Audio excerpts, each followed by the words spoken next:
Falcons family, what is happening, y'all? CG, I'm back. It is Tuesday, it's Falcons Daily, and we are back again. Thanks so much for checking out this video today and checking out the entire history of our videos. Things are on the up and up, and we're feeling really good right now about where the Falcons stand. We're still just several weeks away from training camp. We're getting kicked off here right around July 24th. So right around a month or so to get our football palates salivated and watered up and ready for some 2025 action.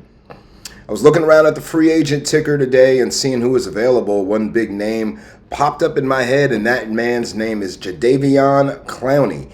Still a free agent right now.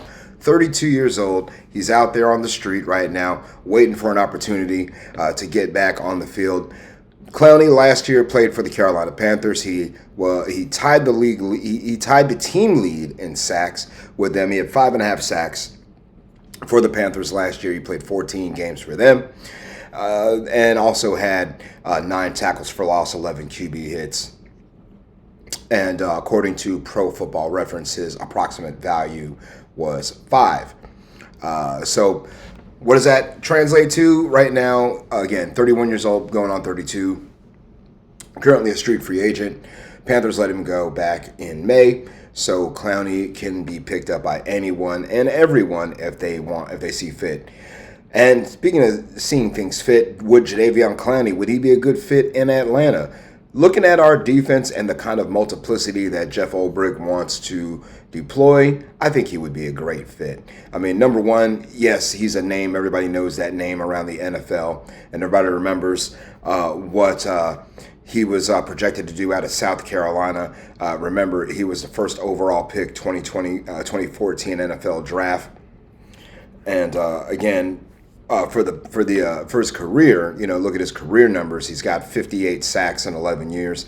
Again, he's got over 100 tackles for loss, over almost 140 quarterback hits, and that's since 2014. So he does bring some value, and I think he would be a good addition to the Falcons. But how much would he play? How much would he want to get paid? Those are all the questions I would have. But imagine being able to say, okay, this time we're sending Leonard Floyd at you. This time we're sending Jalen Walker at you. We're sending Ebiketie and James Pierce at you this time. Oh, how about this? Now we're sending Jalen Walker, Ebiketie, and Jadeveon Clowney at you, all at the same time. I mean, that's a quarterback's worst nightmare. And my biggest dream is to see the Falcons in the top 10 in sacks. That's what we need, y'all. I mean, how long has it been since we've had a premier pass rusher on this team? I mean, yes, you give Vic Beasley 2016, but before that, when was the last guy? It's been John Abraham. It's been like 100 freaking years since we've been able to rush the passer. So anybody and everybody, come to Atlanta if you can hit the quarterback. That includes you, Mr. Clowney.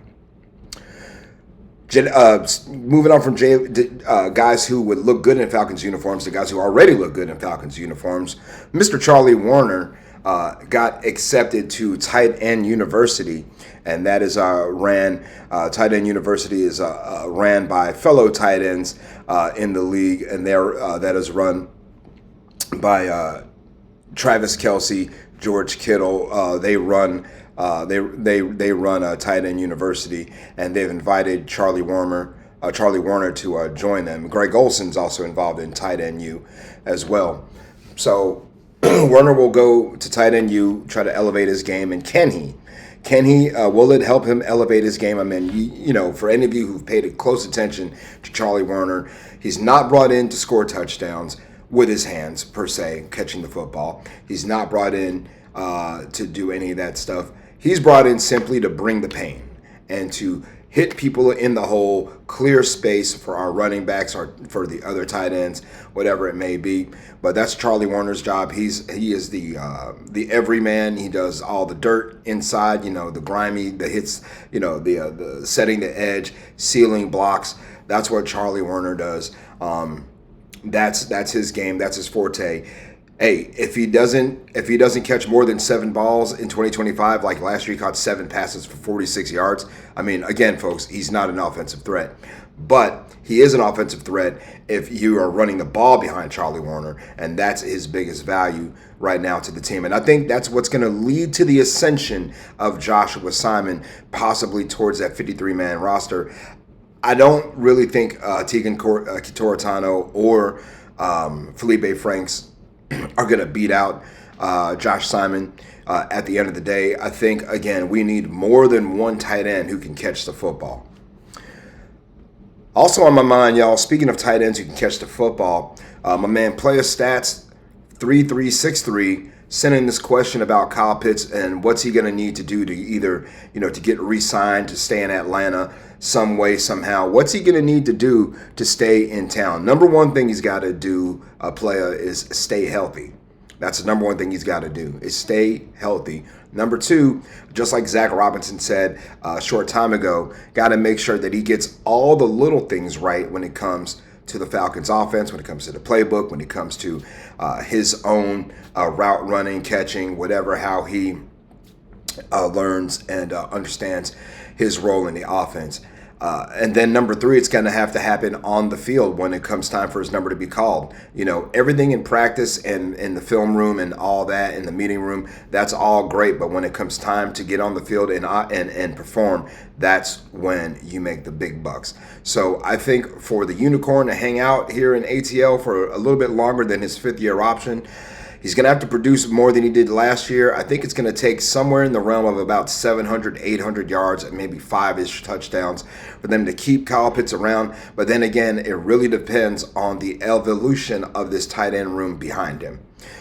Falcons family, I want to hear y'all sound off in the comments and show me what you got. Okay, be like Tommy V 1477, Jeff Holden 1225, Bryce Hay 9029, Player Stats 3363. Let's chop it up, y'all. Let's talk about Falcons football. What is important to you? What are the questions that you have leading up to training camp, leading up to preseason game number 1, leading up to regular season game number 1? What are your questions regarding 2026? Let's chop it up, y'all, and figure this thing out. And, ultimately, we're all here to see one thing and one thing only. That's the Falcons hoisting the Lombardi Trophy. But we don't say the name of that game here on this podcast. Not yet. It's bad luck. Falcons family, please give me a follow at social media. Craig G Sports, CRAIG, the letter G in the word sports. But before you do that, please click the subscribe button. Let's keep this thing rolling. I want to thank all of y'all for subscribing so far. And make sure when you do, if I can ask for one more favor, turn on your notifications. So when your subscription hits and you have that notification on, ding, ding, ding, Falcons Daily just launched and you are the first to know. All right, y'all, until Wednesday, you guys be kind, be great. Tell your loved ones you love them. Sayonara and buenos noches.